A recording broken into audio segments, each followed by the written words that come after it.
Buongiorno, in questo video verranno proposti due esercizi molto simili che ci permettono di affinare con l'arco la percezione dello spazio tra le corde sviluppandone il controllo. Tale controllo è assai utile per la corretta esecuzione dei cambi di arcata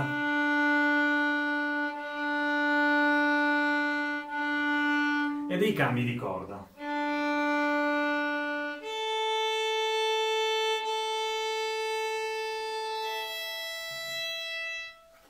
Inoltre, gli esercizi ci aiutano ad evitare di suonare involontariamente altre corde rispetto a quelle desiderate e confermano nella nostra pratica il principio secondo cui tutti i movimenti relativi alla condotta dell'arco sono curvilinei e non retti. Innanzitutto osserviamo da vicino il ponticello. La sua forma curva permette di suonare una corda alla volta. Se suonassimo con l'arco le corde di una chitarra che invece sono allineate, suoneremmo 6 corde contemporaneamente. Il primo esercizio è illustrato nel libro di Enzo Porta, Il violino, movimenti fondamentali della tecnica dell'arco, a pagina 31. L'esercizio consiste nell'eseguire su una sola nota, ad esempio Re, alcune arcate compiendo delle oscillazioni all'interno dello spazio tra le corde.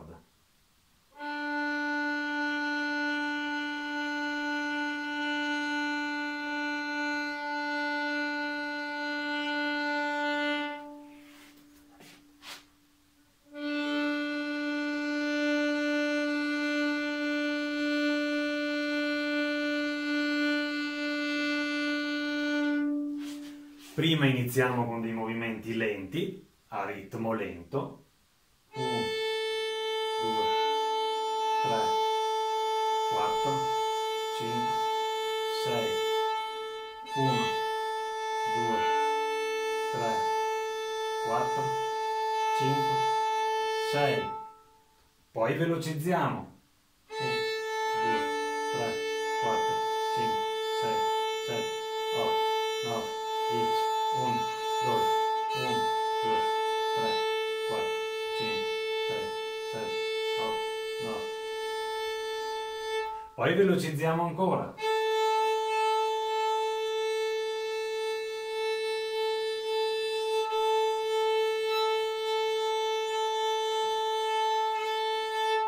Questo esercizio serve principalmente per prendere confidenza con questo aspetto e per imparare il movimento.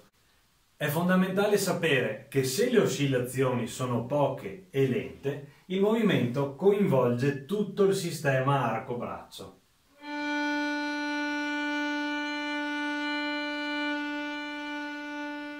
Se invece le oscillazioni sono veloci e numerose, il movimento riguarderà la mano che si muove nell'articolazione del polso.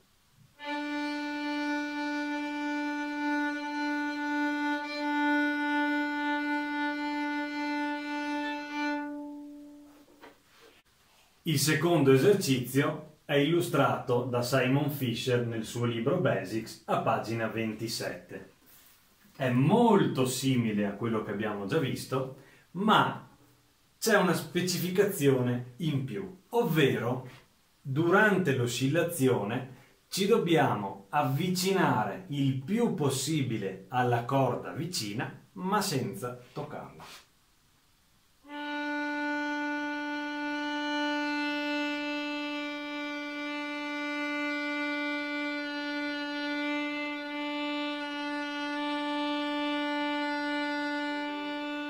Adesso ho toccato il Sol, non avrei dovuto, vediamolo da questa angolazione.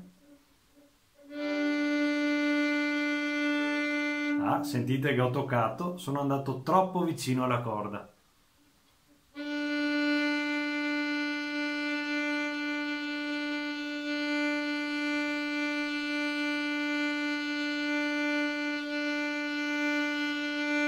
Poi velocizzo. Ah, non dovevo toccare il La.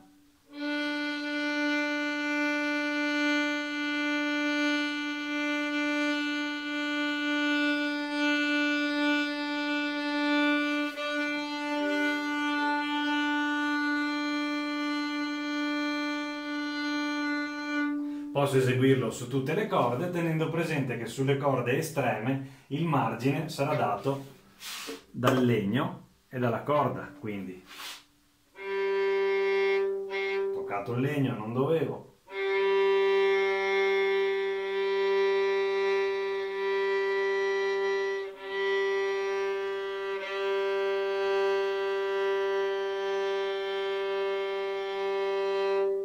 Una cosa molto difficile è fare in modo che all'orecchio non si senta differenza con un'arcata normale.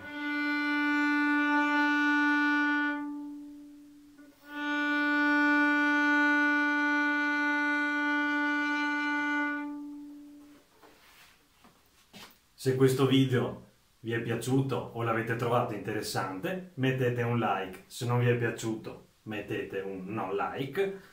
Lasciate pure dei commenti e buono studio.